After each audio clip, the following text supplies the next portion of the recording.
মেয়েজনের নাম নিলাম না। উনি আর ওনার স্বামী দুইজনেই এখন বাংলাদেশ জামাত ইসলামের বিরুদ্ধে উঠে পড়ে লেগেছে। উনি কালকে বক্তব্য দিচ্ছিল চাঁপাইনবাবগঞ্জে, আমার নাম ধরে জানিয়েছে যে আমির হামজা জামাত ইসলামের এই হুজুর বাংলাদেশে কোন দলের পক্ষে ভোট চায়। এই যে ভোট আমি চাই, এটা কি আমার বাবার কথা মতো চাই? সূরা নিসার 58 নম্বর আয়াতে আছে, ইন্নাল্লাহা ইয়া'মুরুকুম আন তুআদ্দুল আমানাতি ইলা আহলিহা। আপনি মারিফুল কোরআন তাফসীর নিয়ে আসেন তো। আপনি যে বলেন যে ভোট ভাট কোথায় আছে, আপনাকে আমি বাংলায় লেখা দেখাবো, ভয়কা ট এটা লেখা আছে। যদি না থাকে আমি তাফসীর করব। ওখানে ভোট আছে, রায় আছে, সমর্থন আছে, সিদ্ধান্ত আছে, এরকম প্রায় 9টা অর্থ লেখা আছে। আমি যেটা পড়েছি সেটাই তো বলবো নাকি বানিয়ে বলবো? আর উনি যেটা বললেন উনি কি পড়ে বলেছেন না বানিয়ে? সুতরাং যেটা জানেন না ওয়ালা তাকফু মা লাইসা লাকা বিহি ইলমুন, আল্লাহ বলেন যেটা জানো না মুখ খুলবা না। আর এদের দেখে যেটা জানে না ওরা বেশি করে বলে। আপনাদের আমি ওপেন বলছি, ভোট এটা একটা ইবাদত, এটা একটা আমানত। যেহেতু আমানাতি এটা বহু বছর আল্লাহ সবাইকে নির্দেশ দিয়েছেন, শুধু আমি একা আমার কাজ হবে কেন? সারা বাংলাদেশে যত মানুষ আমরা আছি, ইন্নাল্লাহা অবশ্যই আল্লাহ ইয়া'মুরুকুম, তিনি তোমাদেরকে নির্দেশ দিচ্ছেন, তোমাকে না। কুম বহু বছর এটা। সুতরাং এই পৃথিবীতে যত মানুষ আমরা আছি সবার জন্য নির্দেশ, শুধু মুসলমানদের জন্য না। আনতু আব্দুল আমানাতি ইলা আহলিহা, তোমাদের যাবতীয় আমানত তার প্রাপকের কাছে পৌঁছিয়ে দাও। এই এলাকায় যারা নির্বাচন করবে, যার দ্বারা আল্লাহর কাজ হবে, ইসলামের কাজ হবে, মানবতার উপকার বেশি হবে, ভোটটা আপনাকে তাকে দেওয়া লাগবে, সে যদি আপনার আত্মীয় নাও হয়। এটা যদি কেউ রাজনীতি মনে করেন, হ্যাঁ এটাই রাজনীতি। কারণ আল্লাহ এভাবে মানুষকে ডাকতে জানিয়েছেন আহ্বানে, কুল হাদিহি সাবিলি আদউ ইলাল্লাহ আলা বাসিরাতিন আনা ওয়া মান ইত্তাবা'আনি। সূরা ইউসুফের ভেতরে 108 নম্বর আয়াতে পাবেন। আল্লাহ তাআলা বলেন, নবী আপনি বলেন যে এইটাই আমার পথ। আমি যে আপনাদেরকে ইসলামের পক্ষে ভোট দিতে বলি, এইটাই আমার পথ। আপনি আমাকে কবরের আলোচনা দেন, আমি কবরেও ভোট নিয়ে যাব। আপনি আমার মৃত্যুর আলোচনা দেন, মরণেও আমি ভোট নিয়ে যাব। কারণ এটা আজ আমাদের দেশে বলা হয় না। এগুলো না বলতে বলতে আমাদের চরিত্র পুরো পাল্টিয়ে গেছে। আজ বাংলাদেশে 300 জন এমপি হবে সামনে। 151 জন মানুষ যদি জনাব অধ্যক্ষ মোহাম্মদ ইজ্জতুল্লাহ ওনার মতো মানুষ কোরআন বুকে নিয়ে মাত্র 151 জন যেতে পারে, সংসদ অধিবেশন যেই দিন বসবে ওই দিন ওনাদের মতো মানুষ যদি বলে, মাননীয় স্পিকার আমরা নামাজের বিল চাই, কি উনি যদি বলে হাত তোলেন, এরকম মানুষ যদি 151 জন হাত তুলে ফেলে, নামাজের বিল পাস হয়ে যাবে। পরের দিন 18 কোটি মানুষ নামাজ পড়তে বাধ্য। এজন্য নামাজের ওয়াজ আমি করিও না বেশি। নামাজের ওয়াজ করা লাগবে কেন? নামাজের ওয়াজ করার বিষয় এটা, নামাজ কায়েম করার বিষয়। আর কায়েম করার দায়িত্ব রাষ্ট্রের। আল্লাযীনা ইম্মাক্কান্নাহুম ফিল আরদি আকামুস সালাহ। আমি রাষ্ট্রীয় ক্ষমতা যদি এরকম মানুষকে দেই, তারা সর্বপ্রথম নামাজের বিল আনবে। এটা দায়িত্ব যেহেতু ওনাদের হাতে দেওয়া লাগবে না। এই 54 বছর আমরা ভুল করেছি, সামনে আমরা যেন আর ভুল না করি। ওনারা এখন ছড়ায় যে আমাদের ভেতরে ক্ষমতার লোভ। আরে ভাই, আমাদের ভেতরে যে ক্ষমতার লোভ হয়, তা আপনার ভেতরে কি? বলেন আপনার ভেতরে কি? আজকে একটা হাদিস পড়ছিলাম আসার সময়। হযরতে আবু যর রাদিয়াল্লাহু তাআলা আনহু নবীজিকে জিজ্ঞাসা করলেন, কুলতু সিদনি ইয়া রাসূলুল্লাহ। প্রায় 7টা বিষয় এখানে আছে। হে নবী, আপনি আমাকে একটু বেশি বেশি উপদেশ দেন। নবীজি বললেন, লিয়াহজুজকা মা তাআলামু মিন নাফসিকা ইলা আখিরিল হাদিস, অনেক বড় হাদিস এটা। ডাক দিয়ে বললেন, যখন কারো বিপক্ষে কথা বলতে তোমার মনে চাবে, কারো বিপক্ষে বানিয়ে বানিয়ে কোনো কথা বলে তাকে ছোট করা, কালার করা জাতির সামনে, এরকম কিছু মনে তোমার আসবে, যেন মনে হয় যে এই দোষে তো আমি নিজেও দোষী। আর যারা আমাদেরকে ধর্ম ব্যবসায়ী বলে, যারা বলেন যে আমরা দুনিয়াদার হয়ে গেছি, আমাদের চেয়ারের লোভ, আপনার কিসের লোভ আপনি সেটা দেখেন না? এজন্য আমরা চাই এই গাজার মতো বিশ্বের যত জায়গায় মুসলমান নিধনের চেষ্টা চালানো হচ্ছে সব বন্ধ হবে যদি মানুষগুলো, এই যে আজকে সভাপতি যিনি প্রধান অতিথি, সমস্যা হয়ে গেল, ঠিক করে দেন, যারা দায়িত্বে আছেন ঠিক করেন। আমরা এতদিন পর্যন্ত মানুষকে ধোঁকা দিয়ে, বোকা বানিয়ে, প্রতারণা করে এই লাইন থেকে, এই জায়গাগুলো থেকে এরকম ইসলামপন্থী মানুষদের দূরে সরিয়ে রাখতাম। বলতাম আপনাদের জায়গা মসজিদ, আপনাদের জায়গা খানকা। কিন্তু এখন আর এনাদের বোঝানো যাচ্ছে না। এই মানুষগুলো এখন বুঝে ফেলেছে যে ইসলামকে যদি জায়গা মতো নিয়ে যাওয়া লাগে, তাহলে অবশ্যই এইরকম ধরনের মানুষ আসা লাগবে। কারণ মানুষ তো আমরা দেখলামই, এই 54 বছরে কিছু যখন করতে পারেননি, অন্তত একবার হলো সুযোগ দেন। সবাই তো চাচ্ছে, সবাই বলছেও সারা দেশে, আমি তো চাই এই কথাই সবার মুখে মুখে, যে সবাইকে দেখলাম, এবার একটু দেখতে চাই ইসলামকে। মুখের কথা মানুষ যেটা বলছে অবশ্যই তাদের মনে এটা আছে। আল্লাহ যেন মনের আর মুখের কথা কবুল করেন, বলেন আমিন। মুনাফিক যদি কেউ হয়, তার মুখের কথা আর মনের কথা এক হয় না। কারণ ওর মনের ভেতরে যেটা আছে ওটা মুখে নেই, আর মুখে যেটা আছে ওটা মনে নেই। মানুষ কিন্তু এই সারা বছর আমরা এটাই শুনতাম, বিশেষ করে 15.5 বছর, যে হাসিনা যেটা মুখ দিয়ে বলে ওটা তার মনে নেই, আর ওর মনে যেটা আছে ও সেটা বলে। আমাদের কি অবস্থা এরকম হবে? বলেন বলেন। কাবা শরীফ তাওয়াফ করছিলাম 16 সাল।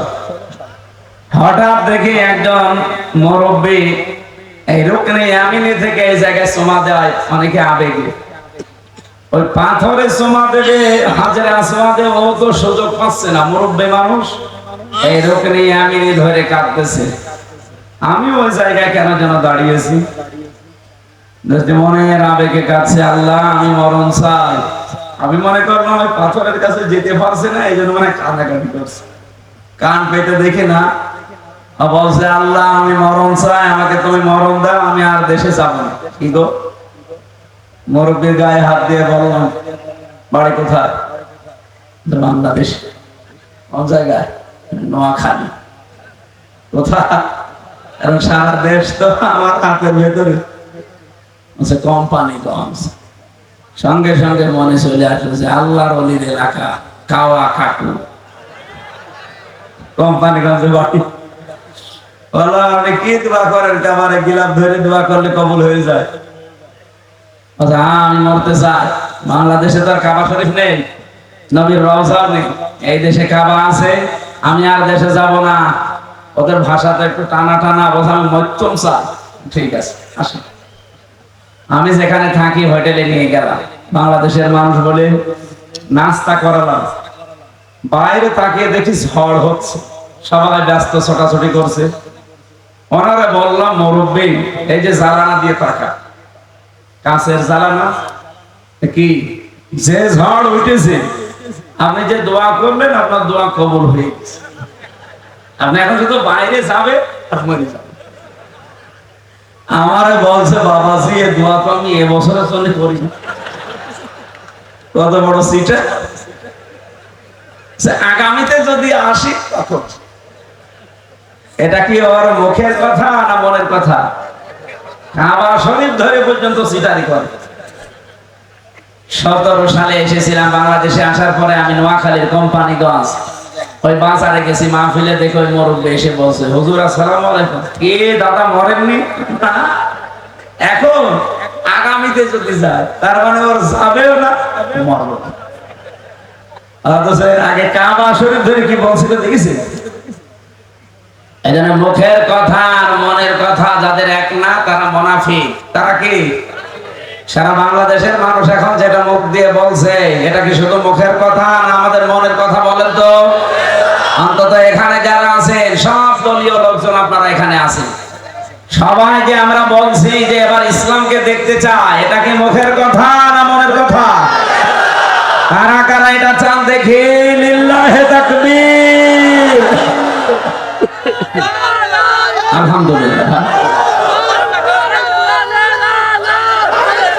ঠিক আছে।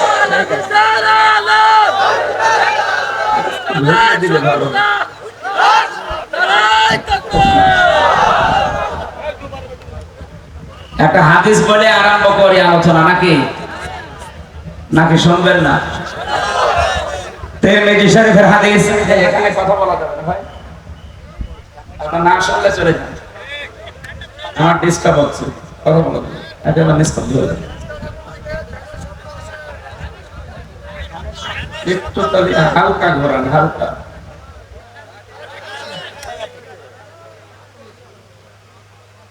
বিশ্বনবী জানিয়েছেন মানিত্তাবাল হুদা বিগাইরিল কুরআন আদাল্লাহুল্লাহ।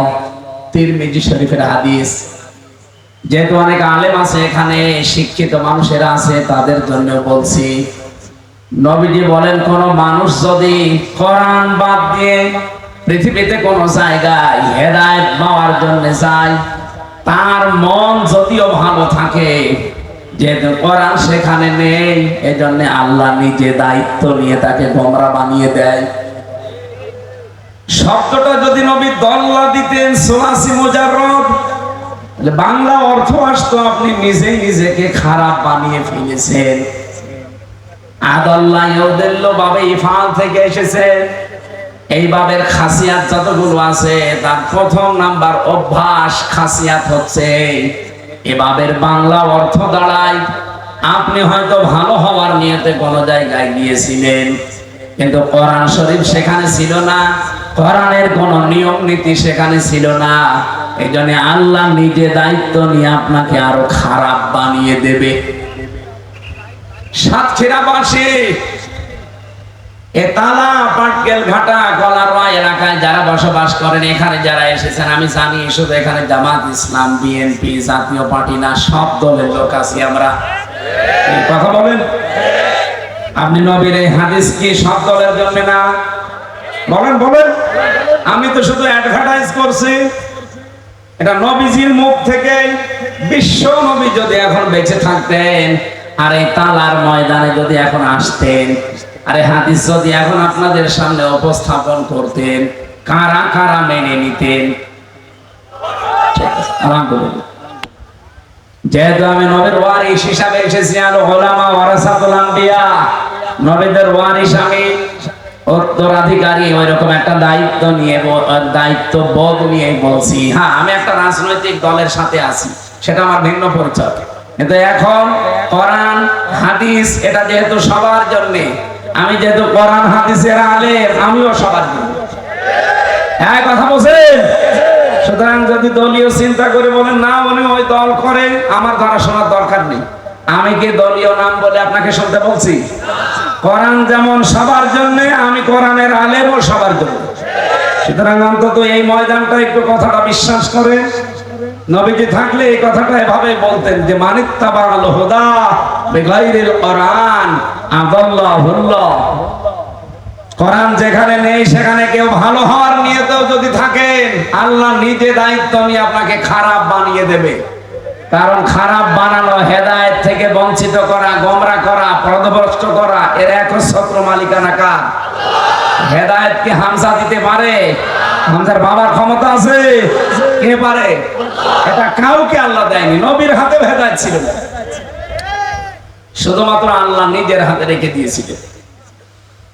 এই হাদিসের বাস্তব প্রমাণ বাংলাদেশে আমার জেলা যেহেতু কুষ্টিয়া, আপনি লালনের মাজারে যারা যায় দেখেন, এরা কিন্তু কেউ খারাপের নিয়তে যায় না। যারা যায় জিজ্ঞাসা করলে বলে আল্লাহর ওলির দরবারে এসেছি। কি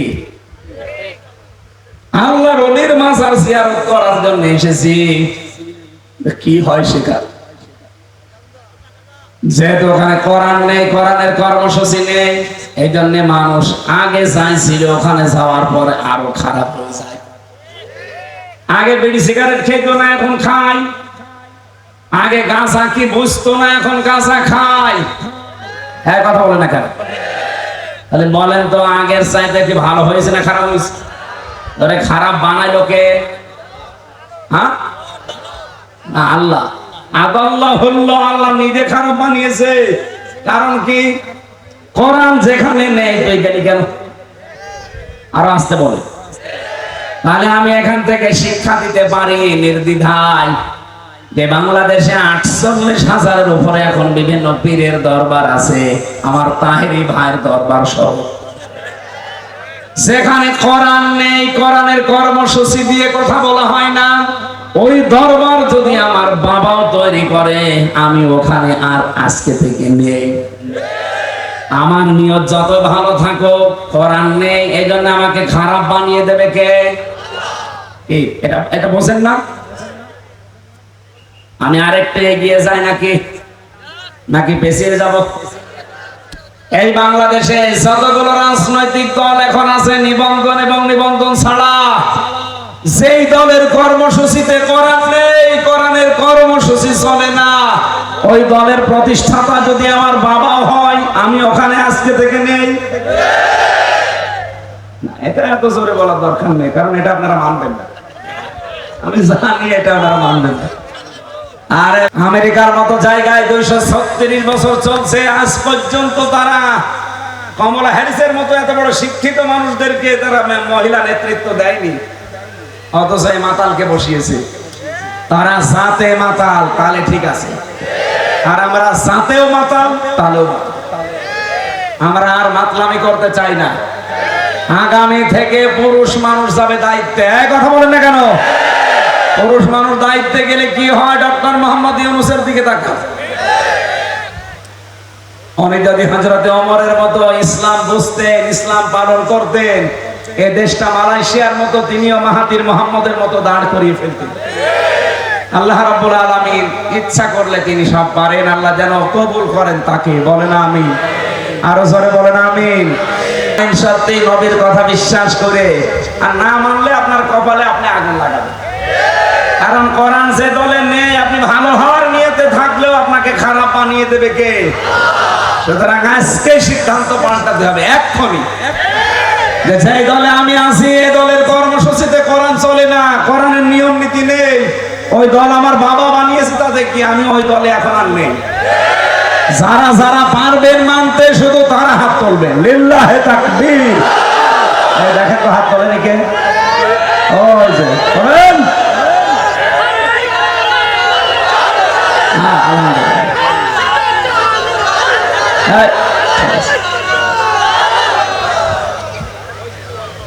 যাক, হয়ে গেছে, মাহফিল শেষ। না মানে আবার কি ওয়াজ করবো বলেন তো স্যার? কি ওয়াজ করবো? ওয়াজ হয়ে যায় না, এর সাথে আবার কি ওয়াজ লাগে? এই ওয়াজ মেনে নিলে তো উনি এমপি হয়ে যাবে। কারণ এই দেশে এমন এমন দল আমরা করি যে দলে কোরআন নেই, কোরআনের কর্মসূচি নেই। সুতরাং যে দলে কোরআন আছে, আমি যে দলের নাম এমনি বলি না, এদের প্রতিদিন 9টা করে পয়েন্ট লেখা লাগে। প্রথম পয়েন্টে কোরআন পড়েছেন কয় আয়াত, অর্থ সহ না অর্থ ছাড়া, ওটা লেখা লাগবে। 1 মাস পরে আবার দেখানো লাগবে ওনার উপরে, যে এই দেখেন। যদি ভুল হয় আবার নিচে টিক মেরে দেবে যে এটা ঠিক হয়। আমি এর চাইতে আর কি দলিল দেব বলে একেবারে আঙ্গুল চোখে লাগিয়ে দেখিয়ে দিলাম। এরপরও যদি কেউ না মানতে চান, আমার মনে হয় এটা আপনার কপালের দোষ। অবশ্য ঠিক আছে, আপনার কপালের দোষ। আজকের মাহফিলে জনাব ইজ্জতুল্লাহ সাহেবের জন্য আমি যে ভোট চেয়েছি এমনি চাইনি, এটা কোরআনের নির্দেশ। এখানে 10 জন যদি এমপি প্রার্থী দাঁড়ায়, আপনি দেখবেন কার দ্বারা ইসলামের কাজ বেশি হবে, মানবতার কাজ বেশি হবে, আল্লাহর কাজ বেশি হবে। আজ গোবিন্দ পরামানিক পর্যন্ত বলছে, বাংলাদেশ জামাত ইসলামী যদি এ দেশের দায়িত্ব পায়, এ দেশের অন্যান্য জাতির লোকেরা সবচাইতে বেশি নিরাপদে থাকবে। এটা হিন্দু মানুষ বোঝে, আর আপনারা বোঝেন না। সুতরাং আমরা তো চাচ্ছি এইটা 54 বছরে যাই হোক হয়ে গেছে এদিক ওদিক করে থুকু, এখন আর ওদিকে আমরা নেই। আমরা এখন চাই কোরআনে কারীম বুকে নিয়ে উনি যেন এবার 151 জনের ভেতর অন্তত একজন হয়। সাতক্ষীরাতে হবে আমরা বিশ্বাস করি, কারণ এটা দ্বিতীয় ফিলিস্তিন। বাংলাদেশে এত অত্যাচার এই স্বৈরাচার আর কোন জেলায় করেছে বলে আমরা জানি না। এই জেলার পরে আরেকটা জেলার নাম আছে চাঁপাইনবাবগঞ্জ, ওই জেলায় বাড়ি হয় আল্লাহর ওলিদের। যারা বলেছে কোন দলের পক্ষে ভোট চাওয়া আলেম ওলামাদের জন্য জায়েজ নেই, আরে ভাই আপনি না জায়েজ জায়েজ কি বোঝেন? জায়েজ লিখতে হয় আরবিতে কিভাবে আপনি জানেন? হ্যাঁ, এই জন্য যেটা জানেন না মুখ খুলবেন না। নামাজের কথা আপনি কোরআনে পেয়েছেন মাত্র 82 জায়গায়, এই জন্য নামাজ খুব আনন্দ নিয়ে পড়েন, আগ্রহ নিয়ে পড়েন। যাকাতের কথা পেয়েছেন 82 জায়গায়, এই জন্য আপনি যাকাত বছরে বছর অন্তত দেখি দিয়ে দেন। আপনি রোজার কথা পেয়েছেন মাত্র 1 জায়গায়, জীবনে রোজা ছাড়েন না। হজের কথা পেয়েছেন মাত্র 1 জায়গায়, এই জন্য হজ আপনি করেছেন, আবার করবেন নফল চিন্তা ভাবনা করেন। কিন্তু কোরআনে কারীম দিয়ে রাজনীতি করা লাগবে এই কথা আল্লাহ দিয়েছেন 918 জায়গায়। এটা তো আমার মতো ছোট মাথা, যাদের বড় বড় মাথা ওটা আরো বেশি পাবে। 82 জায়গার কথা মানেন, 1 জায়গার কথা মানেন, 918 জায়গায় আল্লাহ যে দিল এটা খেলা করার জন্য দিয়েছে। সুতরাং এটা না জেনে আপনি বলেছেন, যারা বললেন আপনারা আশা করছে ফিরে আসবেন। আমি কোন দলের বিপক্ষে না, কিন্তু দলের নাম নিয়ে আপনি একেবারে ইসলামের গায়ে হাত দিয়ে দেবেন মানে? আপনি বোঝেন কোরআন মানে কি, কোরআন কিভাবে লিখতে হয়? কোরআন মানে কি বলেন তো? বহুল পঠিত পাঠ্য। যারা বলে কোরআনের সাথে রাজনীতির কোনো সম্পর্ক নেই, ওরা যদি এই শব্দ বলতে পারে আমি মিষ্টি খাওয়াবো। সুতরাং আপনাদের দরবিসন্ধি সে যে দলের লোক হন না কেন, দরবিসন্ধি যা করছেন এগুলো কিন্তু এখন আর এই জেনজিরা যারা এদেশে 24-এর পরে আর মানে না। কথা বলেন না কেন? কারণ এই জামানার মানুষগুলো এখন বিশেষ করে যুবকরা 18 থেকে 35 তাদের বছর বয়স, এরা এখন শুধু দেখায় বিশ্বাসী না, এরা শোনায় বিশ্বাসী, দেখায় বিশ্বাসী। এখানে হাসিনায় 15.5 বছর শুধু শুনিয়েছিল যে আমরা উন্নয়নের রোল মডেল বানিয়ে ফেলেছি, দেশকে মহা উন্নয়নের যাত্রা শুরু করেছি, এগুলো শুধু শুনিয়েছে। যে আমরা ডিজিটাল হয়ে গেছি, আমরা স্মার্ট হয়ে গেছি, এটা শুনিয়েছে শুধু। কিন্তু এই মানুষগুলো যখন দেখার জন্য একটু দেখছে না এত কথার সাথে কাজের কোনো মিল নেই, তখনই কিন্তু তারা ঘুরে দাঁড়িয়েছে যে এই বৈষম্য আমরা আর চলতে দেব না, যাদের কথার সাথে কাজের মিল নেই। যেহেতু এখন দেখতে পাচ্ছে 8 মাসে অন্তত এই দেশের মানুষ বুঝে ফেলেছে যে কথার সাথে কাজের মিল আছে। কথা বলেন না কেন? যাদেরকে এতদিন পর্যন্ত মিথ্যা তহমত দিয়ে জাতির কাছে কালার করে রেখেছিলেন, আর জাতি পুরাটা ক্লিয়ার। আপনাদের এই সমস্ত এই বানানো কথা, বানানো নিয়ম নীতি, এই ভাঙ্গা ঢোল এখন আর কেউ শুনতে চায় না। কারণ এখন আমরা আর 2071 কি 1971 সালে নেই, এখন এসেছি 2025 সালে। কথা বলেন ঠিক কিনা?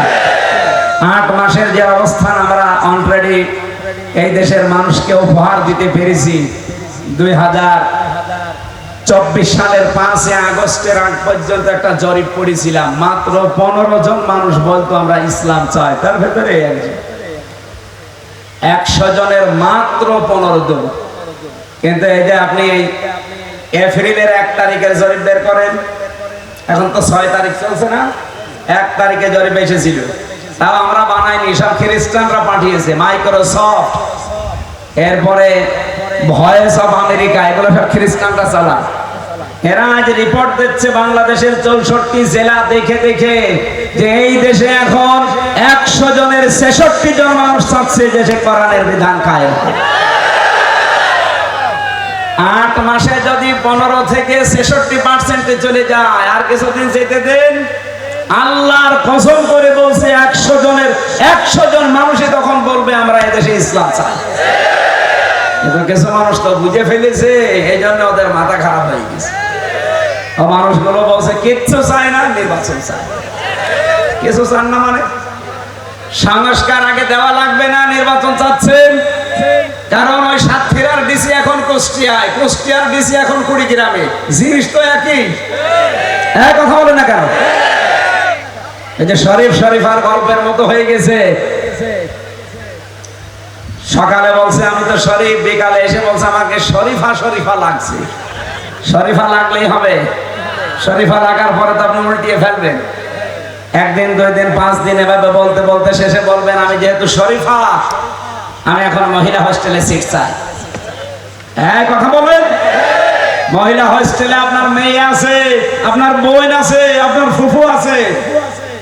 সেখানে যদি শরীফ থেকে শরীফার নাম নিয়ে ওখানে থাকে, আপনার বোন, আপনার মেয়ে, আপনার ফুফু ঠিক থাকবে? কয়েকদিন পরে যার সন্তান পেটে নিয়ে ঘুরবে না? হ্যাঁ কথা বলেন না কেন? সুতরাং যতই শরীফা শরীফ দাবি করুক, জিনিস কি? ও শরীফা দাবি করলেই হবে, মাল তো সে শরীফই আছে। বাংলাদেশের 64 জেলায় 1628 জন মানুষ দায়িত্বে ছিল। এরা জিনিস তো সব একই আছে, খালি কুড়িগ্রাম থেকে কুষ্টিয়া, কুষ্টিয়া থেকে কুমিল্লা এই পাল্টিয়েছে। আমরা চাই সংস্কার, এমনি না, চাই এই জালেম এবং জালেমদের দোসর যারা সবগুলোকে চেয়ার থেকে বিদায় করেন। এই 15.5 বছরে যারা বৈষম্যের শিকার ছিল তাদেরকে বসা। নির্বাচন আমরাও চাই, কালকে নির্বাচন দিয়ে দেন, কোনো অসুবিধা নেই, সংস্কার লাগবে আগে। এটা না করে আপনি আবার নির্বাচন দিয়ে দেবেন, ওই দিনের ভোট আবার রাতে হয়ে যাবে। একজন বিবাহ করার পরে বাসার রাতে স্ত্রীকে ডাক দিয়ে বলছে তুমি কি করবা আমি জানি না, আমার কিন্তু বেবি চাই। বলছে স্বামী আপনি আমার সময় দেবেন না। শাশুড়ি এসে বলছে বৌমা আমার কিন্তু নাতি চাই। বলছে মা আপনি আমার সময় দেবেন না।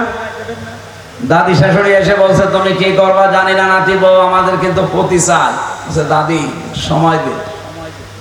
দেবর আর ননদ এসে বলছে ভাবি কি করবা জানি না, আমাদের কিন্তু ভাতি চাচা, হয় ছেলে হোক অথবা মেয়ে। ও এবার ঘোমটা ফেলে দিয়ে বলছে স্বামীকে যে তোমার কি সব পাগলের বংশ? বিবাহ করে কেবল আসলাম, এখনো কিছুই হয়নি, আর 10 মাস 10 দিন যাবে, তারপরে কেউ নাতি পাবেন, কেউ পতি পাবেন, কেউ ভাতিজা পাবেন, কেউ বেবি পাবেন। এখনো কিছুই করলেন না, 10 মাস 10 দিন গেল না, আমি কি ওগুলো ডাউনলোড করে নিয়ে আসবো?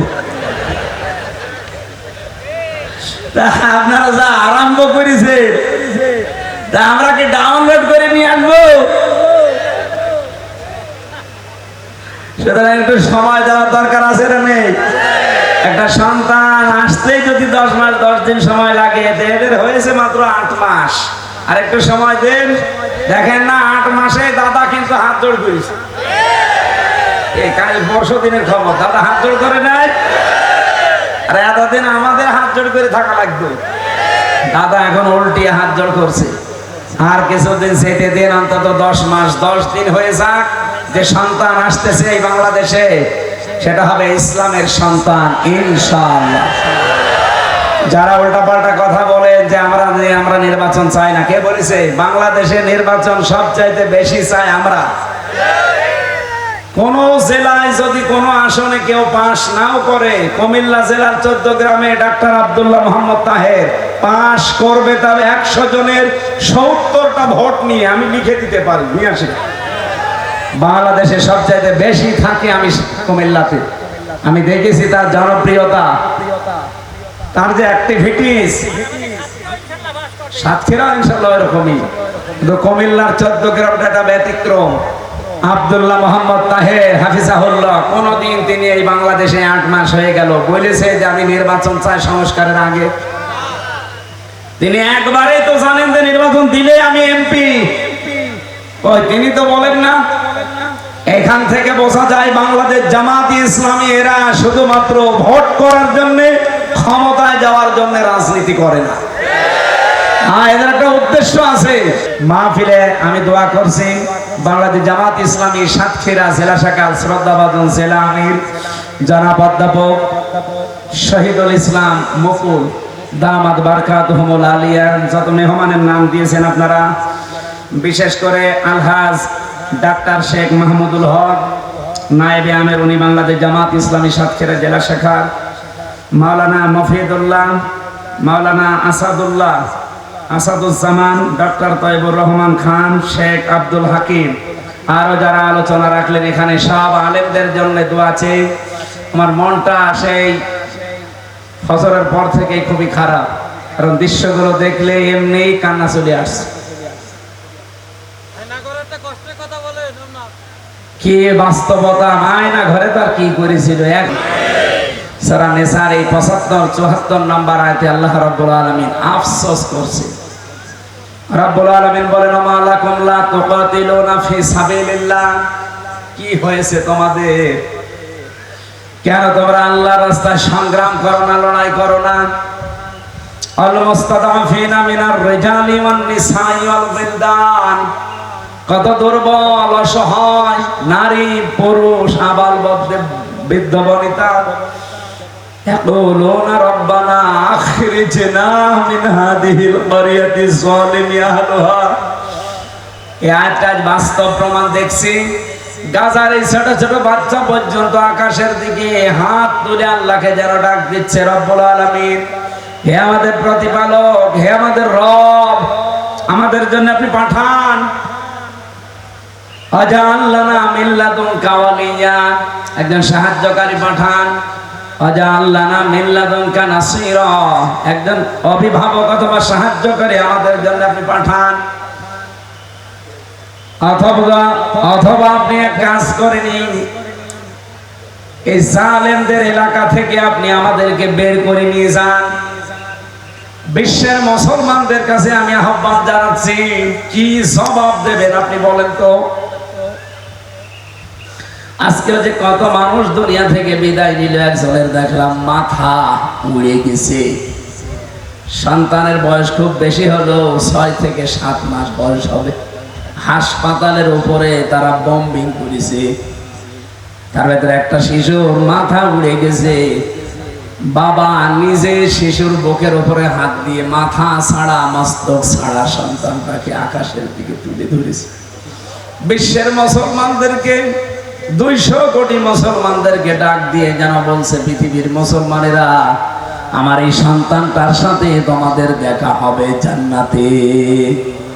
তোমাদেরকে আল্লাহ যদি ওই জান্নাতে দেয়, আমার এই সন্তানকে আমি জান্নাতের গেটে দাঁড় করিয়ে রাখবো।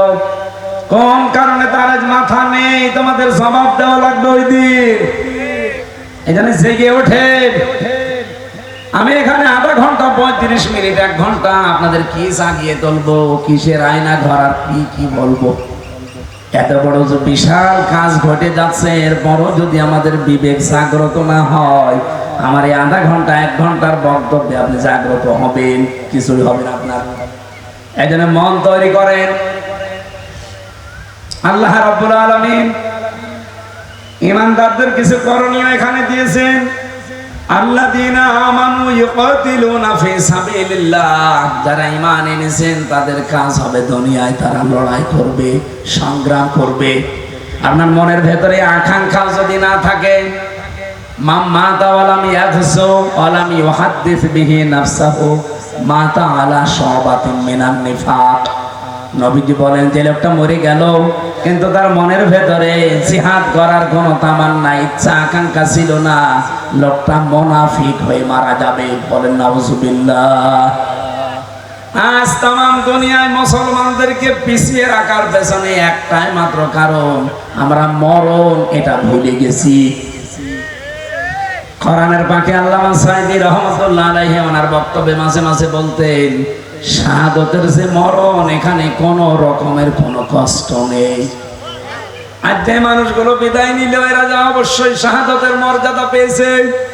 ওয়ালা তাহসাবান্নাল্লাযীনা কুতিলু ফি সাবিলিল্লাহি আমওয়াতা বাল আহয়াউন ইনদা রাব্বিহিম ইরযাকুন।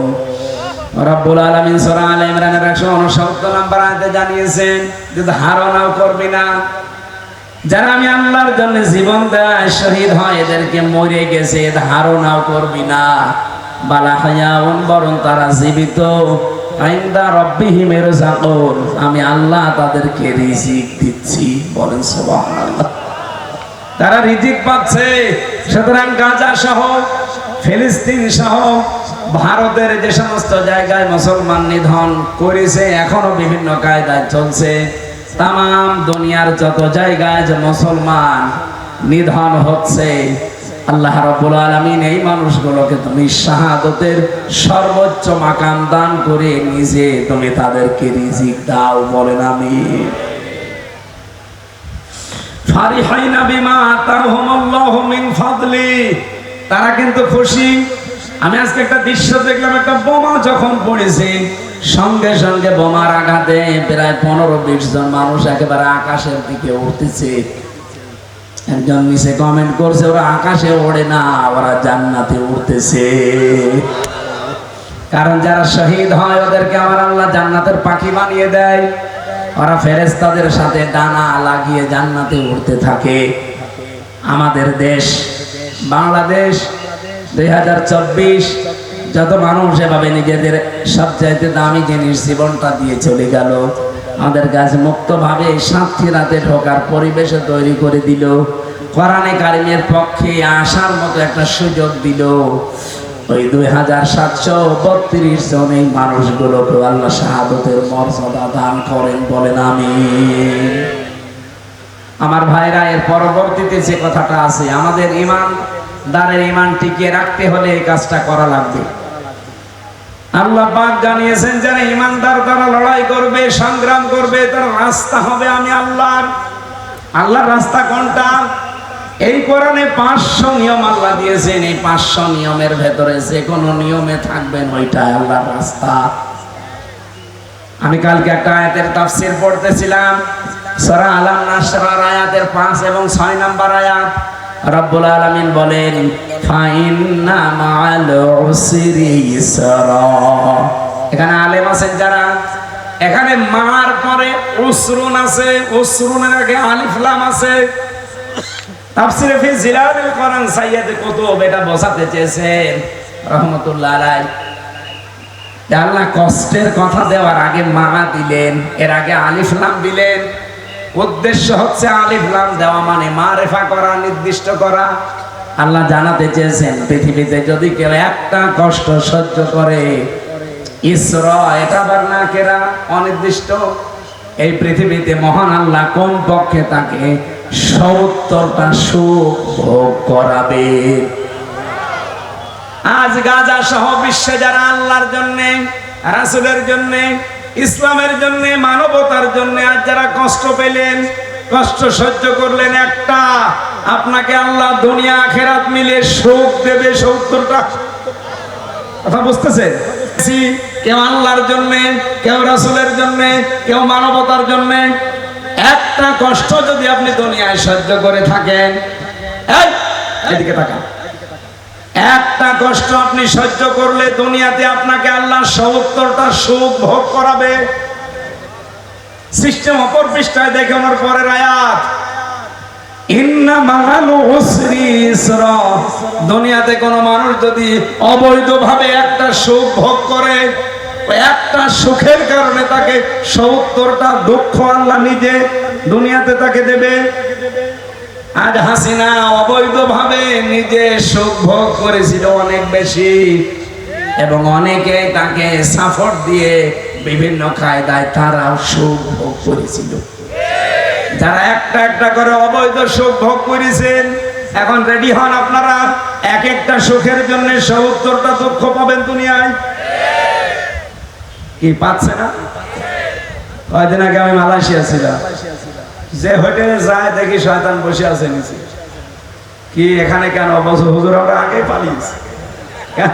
এখানে কেন? সাহেব পাড়া বানিয়েছে, থাকবেন না? ওখানে থেকে মায়ের খাবো।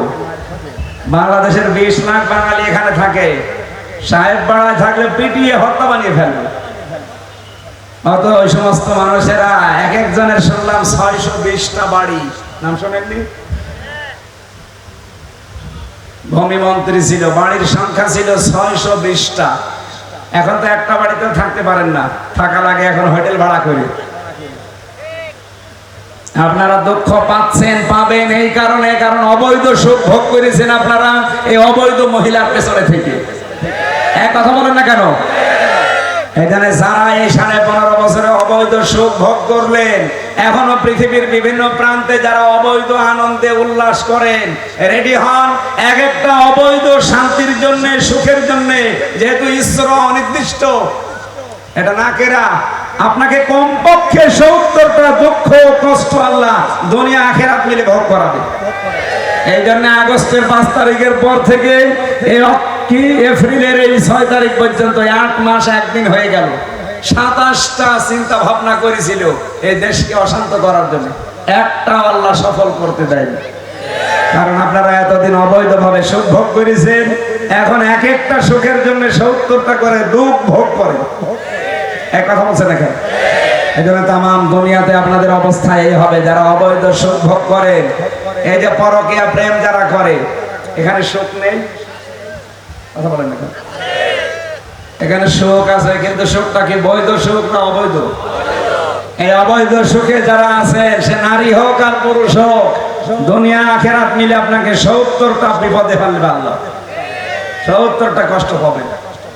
এই জন্য ওই লাইনে যারা আছেন তারা নিজেদেরকে সংশোধন করবে। হযরতে খাদিজাতুল কুবরা জীবনে 1 ওয়াক্ত নামাজ পড়েননি, একটা রোজাও রাখেননি, একটা দিনও পর্দায় থাকেননি, একটা বার হজও করেননি, একটা দিন যাকাতও দেননি 1 টাকা। অথচ আল্লাহ পাক তাকে নিজে সালাম দিয়েছেন এবং দুনিয়াতে জান্নাতে ঘর বানিয়ে তাকে সুসংবাদ পাঠিয়েছেন। এখন বলেন নামাজ পড়লো না, রোজা করলো না, হজ করলো না, আর জান্নাতে সালাম দিল আল্লাহ? হ্যাঁ দিয়েছে। কেন? কারণ এই বিধানগুলো সব নাজিল হয়েছে খাদিজার ইন্তেকালের পরে। এই জন্য এগুলো করার সময় পাননি। আল্লাহ সালাম দেওয়া, জান্নাতে ঘর বানিয়ে সুসংবাদ পাঠানো একটাই মাত্র কারণ। ওনার পড়া জীবনে আমি পড়ে গেছি, একটাই মাত্র কারণ ছিল, জীবনে কোনোদিন তিনি স্বামীর মনে দুঃখ দেননি। এখানে আমরা যারা স্বামী আছি, সে যত বড় বুজুর্গ স্বামী হোক, কেউ আল্লাহর দিকে তাকিয়ে একেবারে সত্য কথা বলবেন, জীবনে আপনার বর কাছ থেকে কোনোদিন একদিনের জন্য দুঃখ পাননি, এরকম স্বামী আছেন? হাত তোলেন তো।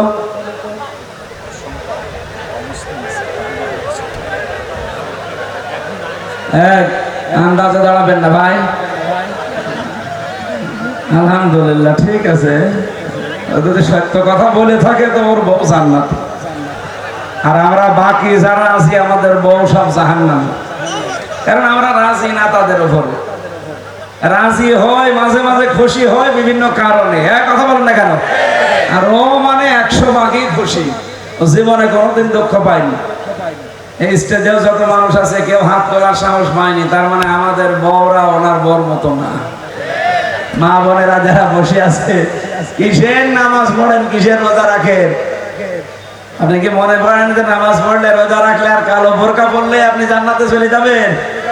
স্বামীর খুশি লাগবে, সন্তুষ্টি লাগবে বৈধ কাজে। নবীজি বলেন, কোন স্ত্রী লোক যদি মারা যায় আর স্বামী যদি তার লাশ দেখে বলে যে স্ত্রী কিন্তু আমার মন মতো ছিল, আমি নিজে খুশি আছি, বিশ্ব নবী বলেন ওই মহিলাকে আল্লাহ জান্নাত দিয়ে দেবে। এই জন্য মা বোন যারা এসেছেন, নামাজ রোজা মাস্ট বি, এটা তো করবেনই। পর্দায় রাখবেন নিজেদের 3.5 হাত বডিকে। আর স্বামী যাদের আছে, জায়েজ কথাগুলো মেনে যতটুকু পারেন সর্বোচ্চ তাদেরকে খুশি রাখার চেষ্টা করেন। এতক্ষণ আমার মনে হয় মহিলারা বলছিল যে হুজুর আমাদের কথা বলুক বলুক, এবার মনে হয় বদদোয়া করছে যে হুজুর মরুক। একটা হুজুর হইল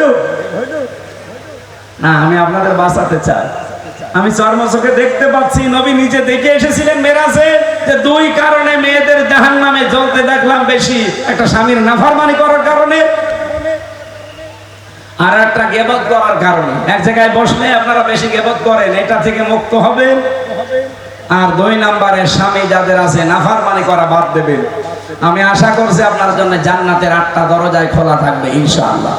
আল্লাযীনা কাফারু ইয়াকাতিলুনা ফি সাবিলিত তাগুত, যারা কাফের তারা লড়াই করে, সংগ্রাম করে তাগুতের রাস্তায়। সুতরাং এই পৃথিবীতে এটা ভাগ হয়ে গেছে এখন।